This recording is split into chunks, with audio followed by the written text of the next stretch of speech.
Buenos días, apreciados hermanos, amigos que nos escuchas y nos ven por este medio. Un feliz inicio de semana, que el Señor me les esté bendiciendo grandemente. Bien, estamos en la lección de la semana, la ira del amor de Dios divino, y, y para hoy, lunes 27 de enero, nos toca el tópico Dios es lento en airarse. Muy bien, vamos a tener una palabra de oración para poder entrar en el estudio de esta mañana y que el Señor nos bendiga pues al meditar en tu palabra. Oremos. Señor, te damos gracias porque nos permites abrir tu santa y bendita palabra. Al meditar en ella, pues que podamos atesorar el consejo, ponerlo en práctica en nuestras vidas personales y sobre todo compartirlo también con aquellos que no lo conocen. Quédate con nosotros y acompáñanos en este estudio. Es nuestro ruego y nuestra súplica en los méritos de Cristo Jesús. Amén. Muy bien, Dios es lento en airarse, y el autor de la lección pues comienza para este día, dice que Dios se enoja, dice, ante el mal porque Él es amor. Es tan compasivo y lleno, dice, de gracia, que incluso un profeta bíblico llegó, dice, a reprocharle por ser demasiado, dice, misericordioso. Bueno, yo creo que todos conocemos ese profeta y es en el cual vamos a meditar en esta mañana. Los invito al libro de Jonás, capítulo 4, y vamos a leer los primeros 4 versículos, que es el centro de la lección de esta mañana. Leo Jonás 4 del 1 al 4, y que dice: pero esto desagradó, dice, en extremo a Jonás, y se enojó y oró al Señor: Señor, ¿no es esto lo que pensé cuando estaba aún en mi tierra? Por eso quise huir a Tarsis, porque sabía que tú eres clemente y piadoso, tardo para enojarte, abundante en amor, que desiste del mal. Vea por lo que se enojaba Jonás. Versículo 3. Ahora pues, Señor, te ruego que me quites la vida, que es mejor la muerte que la vida.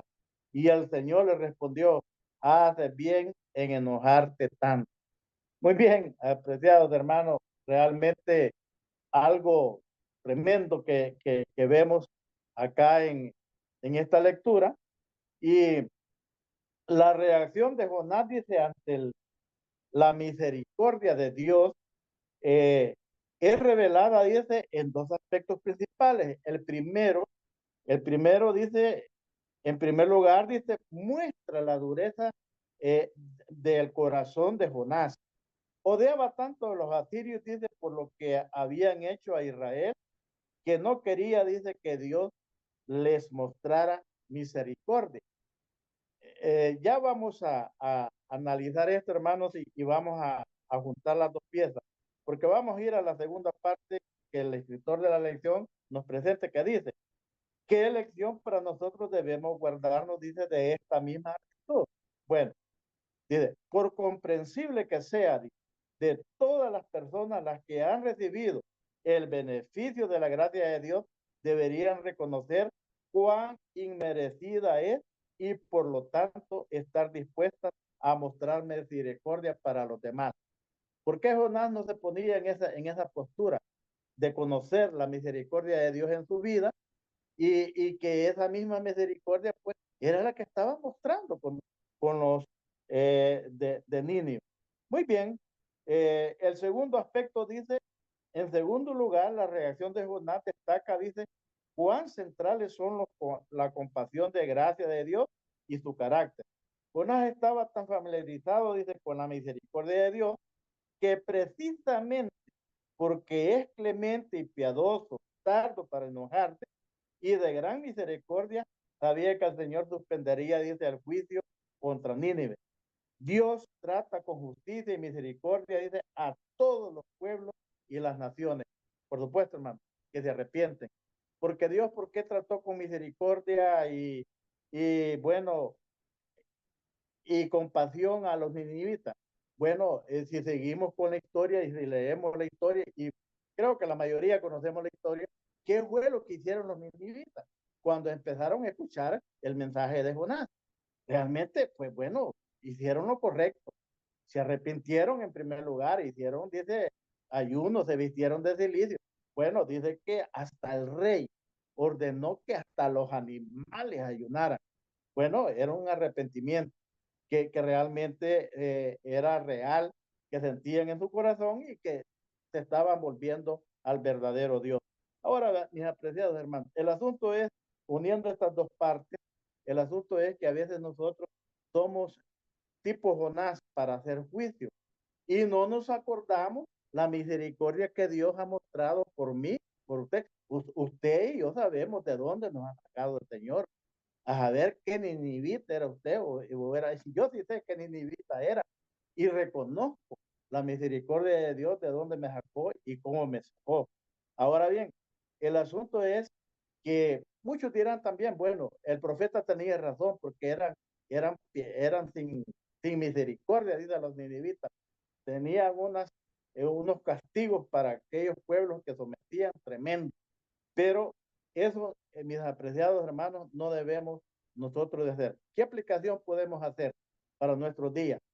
Quiere decir que nosotros vamos a actuar como Jonás cuando vemos a un pecador que sabemos que es terrible pecador y que se ha arrepentido y que lo vemos en la iglesia y lo vamos a tratar como un inhibista o lo vamos a tratar mal. No, yo pienso que debemos de dar gracias a Dios porque Dios está obrando en esas personas. Yo, hermano, lástima que aquí el tiempo no nos da, pero hay testimonios tremendos de personas que al menos yo conocía, porque algunos ya murieron, que fueron tremendos en su vida ya, pero conocieron el mensaje. Cristo tocó sus corazones, se arrepintieron y vinieron al servicio del Señor. Se convirtieron incluso en grandes evangelísticos y eso es lo que Dios hace al cambiar a la persona. Pero más sin embargo, no somos muchos Jonases hoy en la iglesia, solo nos dedicamos a señalar el pasado de la persona. No vemos el presente o el futuro que Dios pueda tener para esta persona. Surgió una pregunta. Bueno, los ninivitas se van a salvar. Bueno, se decía que al menos esa generación que actuó de esta manera cuando Jonás llegó con este mensaje, pues se cree que sí, al menos esa generación. Los demás no se podría decir. Muy bien, vamos a la otra parte de este día que está muy interesante. Eh, aplicando una palabra mero rara, yo nunca la había oído, hasta hoy la leo acá, que dice narigudo, o sea, narizón, podríamos decir aquí en nuestro salvadoreño, ¿verdad? Por eso dice que la frase hebrea dice, traducida es como tardo en enojar o longámine, dice. Podría traducirse literalmente como largo de nariz, explica el autor de la edición. En el idioma hebreo dice la ira es toda asociación metafóricamente, dice, con la nariz. Y la longitud de esta, dice, representaba metafóricamente también el tiempo que trataba uno en enojarse. Bueno, pienso que en aquellos tiempos, si usted era narizón, pues decía, no, pues este es paciente, le cuesta enojarse, ¿va? Y si ya era algo, como decimos, chato, ¿verdad? Este es de mecha corta, como decimos también hoy en día, ¿verdad?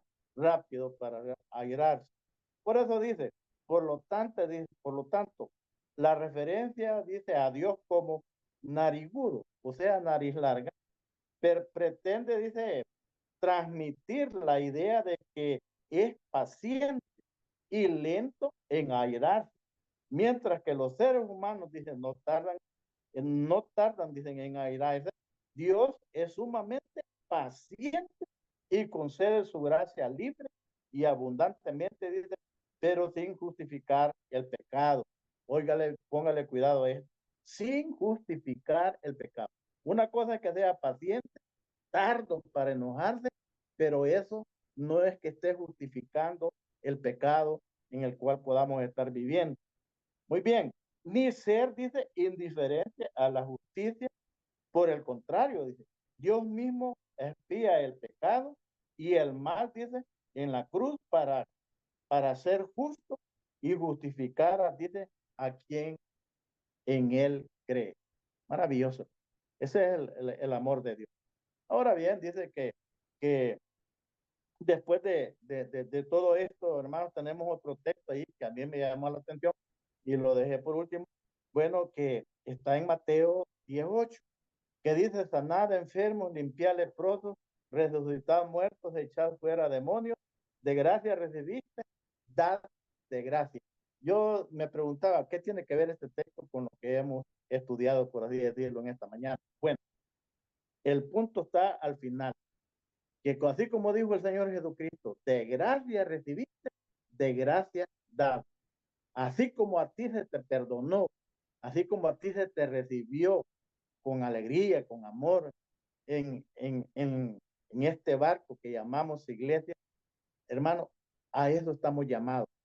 No miremos el pasado de la persona, sino que así como nosotros recibimos, demos también a aquellos que están en problemas y que tal vez vienen en problemas buscando la, la ayuda divina a través de la iglesia y a través del estudio de su palabra. No seamos unaces modernos, sino que al contrario, tengamos esa parte, tengamos, yo diría, en mente, es, como dijo el Señor Jesucristo, de gracia recibiste, da de gracia. Así, y así como te gusta que, o te trataron, que me imagino que te trataron bien cuando llegaste a la iglesia, porque al menos al principio lo tratan bien a uno, no, y no hayan a dónde sentar y todo eso. Así también da, hermano, para aquellos que están viniendo a la iglesia. Ese es el mensaje último de Mateo 18. Y por eso no sé, por eso sigo insistiendo, no seamos naces, que simple y sencillamente, y él sí bien feliz porque había recibido el amor, la misericordia de Dios. Bueno, después que lo había tragado el pez, él da gracias a Dios que de profundo del mar, que el Dios oyó su oración y lo sacó. Ahí estaba feliz Jonás y agradecido con Dios. ¿Por qué no estar agradecido por los ninivitas que habían hecho también sacrificio y que había sido grato ante los ojos de Dios y por eso Dios desistió de ese castigo? Pero, como decimos, para nosotros todos, para los demás, pues eh, hay que darles poquito, ¿va? Para que no se mala costumbre. Adiós, mis hermanos. Termino con lo que está bastante grande la lectura, yo solamente se la leo porque hay varias reflexiones. Usted medítela y realmente saque también su conclusión. Dice de la siguiente manera: ¿dejaste alguna vez, dice, demostrar misericordia a alguien que te ofendió? Pregúntate. ¿Cómo puedes recordar mejor, dice, lo que Dios ha hecho por ti para que así seas más misericordioso con los demás en respuesta a la abundante gracia que Dios te ha mostrado a ti? Mire qué interesante. Y por último dice, por otra parte dice, ¿cómo podemos hacer esto? Mostrar misericordia y gracia, pero sin dar licencia al pecado o permitir abuso a la opresión. Oigan, hermano, no, pues aquí esto último parece que nos mete en problemas. Pero una cosa es que tú tengas misericordia y gracia para un hermano, y otra cosa es que tú te vuelvas cómplice de él, cubriéndole sus sinvergüenzadas o sus pecados. No. Cuando un hermano está en problemas, en dificultades, pues tu obligación es hacérselo saber. Ya sabemos los pasos bíblicos, ¿verdad? Y si a ti no te hace caso, dice, búscate otro hermano y hazle saber el error en que está. Y si no quiere aceptar así, pues entonces dice, llévalo a la iglesia y que la iglesia sea la que se encargue de tratar con él, ¿verdad? Así es que, mis apreciados hermanos, Dios es lento en airarse y creo de que es el consejo para cada uno de nosotros. Y Santiago parece que así lo dice también, ¿no? Que seamos nosotros lentos en airarnos o en contestar. Dice que debemos de escuchar bien primero y después dar una respuesta adecuada. Creo que eso es parte y yo diría también virtud de un buen hijo y una buena hija de Dios. Que Dios te bendiga en esta mañana y que tenga una bendecida semana.